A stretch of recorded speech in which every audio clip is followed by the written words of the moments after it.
Ooh. Incoming asteroid. Ship computer, set thrusters to reverse and pull a 180. Thrusters are already. God, my whole ship's falling apart. One unread message. Yeah, not now! You have one. I said not now! Cancel message! Oh, for Christ's sake! Asteroid field abort. Fat lot of good you were. You have one. Yes, answer, unread answer. Star Overdrive is out now on Nintendo Switch, and this video is sponsored by Dear Villagers. Yes, I know. It's, you gotta tell them, not me. You heard what they said. Look, we had that Nintendo Direct recently, right? I got it even up here all the way in space. I played it on that TV. Sorry, it was that TV. In that Direct, you might have seen a game called Star Overdrive. Well, what if I told you that I've been, oh God, everything's a lot less blurry now. What if I told you I've been playing it, and I think you guys are gonna like it. Because it's a lot like Zelda. Because it's a lot like Zelda. I'm sorry that I left you that way.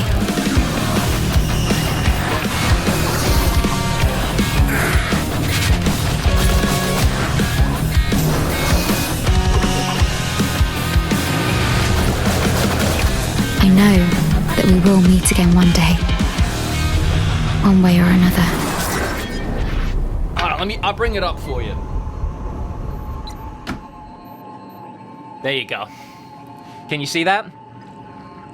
What do you mean it's too small? What do you mean you didn't say anything? You're just watching quietly on the toilet. Now, fine, I'll just cut to gameplay while I talk. The best way that I, or really anybody, could describe this game would be Breath of the Wild if you had a hoverboard. And since you might know this about me, Zelda is my favorite series of games, and Back to the Future are my favorite series of movies. This one kind of felt like a no-brainer.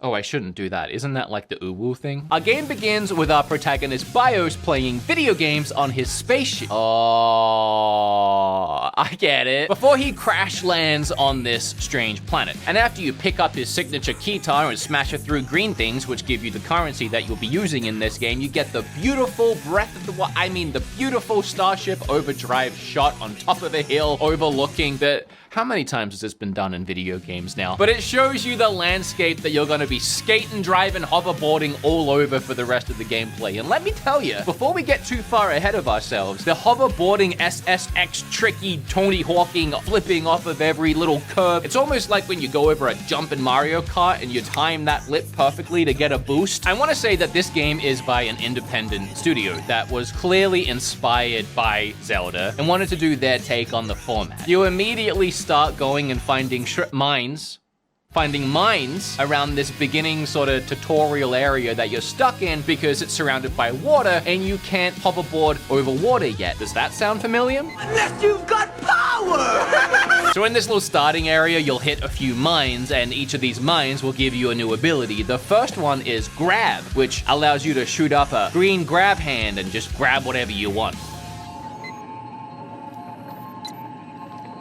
It's the same picture. Then the next ability that you... Incoming call from Bounty Hunter Fredo. Ignore call. The next ability that... Incoming call from Bounty Hunter Fredo.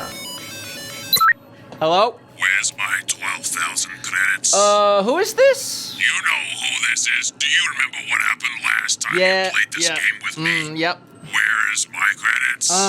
How's a week next Tuesday? And Earth Tuesday.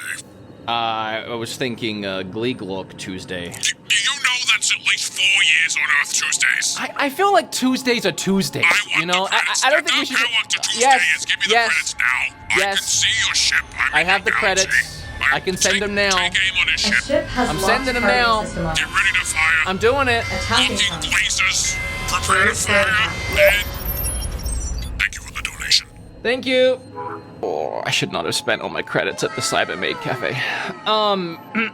Anyway, the next mine that you go to, you get a unique ability for this game, and it's kind of like a blast. You can just spam these either to attack or they will hit triggers, and hitting triggers activates all kinds of platforms and puzzles, and there's a lot of puzzle solving in this game. I don't want to give too much of it away, but a couple of my favorite abilities are the grab bounce that you can throw on the ground. This is sick because it's all physics-based with how high you were were when you fell on it, you'll bounce a proportionate amount back up. So in some of these mines or areas, if you manage to get really high, fall, and bounce on it, you'll shoot all the way back up to the height that you were. And then the other one is the stop time mechanic. The stop time mechanic is good because you can freeze enemies or platforms or anything in place while you're platforming, but all these abilities are great because of the way they work while you're surfing. While you're hoverboarding around the world, if you stop time, it'll make it so you can turn on a dime. You have full control. If I was to compare this to another game, it's kind of like in GTA 5 when you're playing as Franklin and you're driving.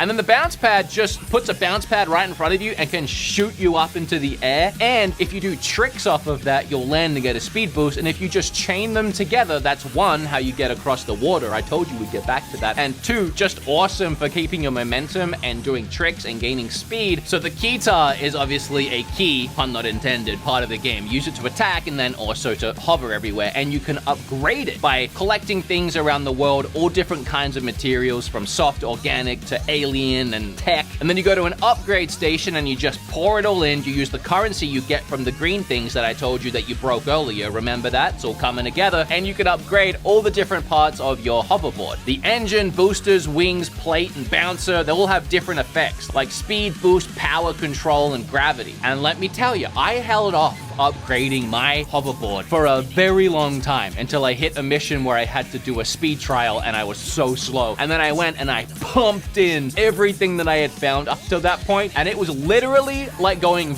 0 to 100. I think I boosted the speed by like 40% in one go. I just shoved it all into engine and I was rocketing. And where I am now in the game, I'm blasted. I'm out of control. I'm doing flips, I'm doing bounces, I'm slowing down time and hitting corners so that I can blast through a speed gate. I tell you, out there, with the wind in my hair, I've never felt so...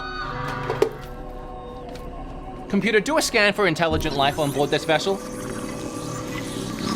Not a single intelligent life form is aboard this spacecraft. You know, for a second there, hey, I mean, I already have all the abilities and I've been playing for hours and I've unlocked nothing on the skill tree, really. And I have so much more of the map to explore. This was a pretty ambitious game for this indie team to tackle, and I think, okay, you gotta have heard it that time. Oh, you meant the alien sound? I'm checking. Oh, sure, the clickbait YouTube guy is gonna take on space alien. Do you know where the sound came from? It sounded like it came from the engine room. God damn it! Not so loud. I think it's safe to say that I scared it away.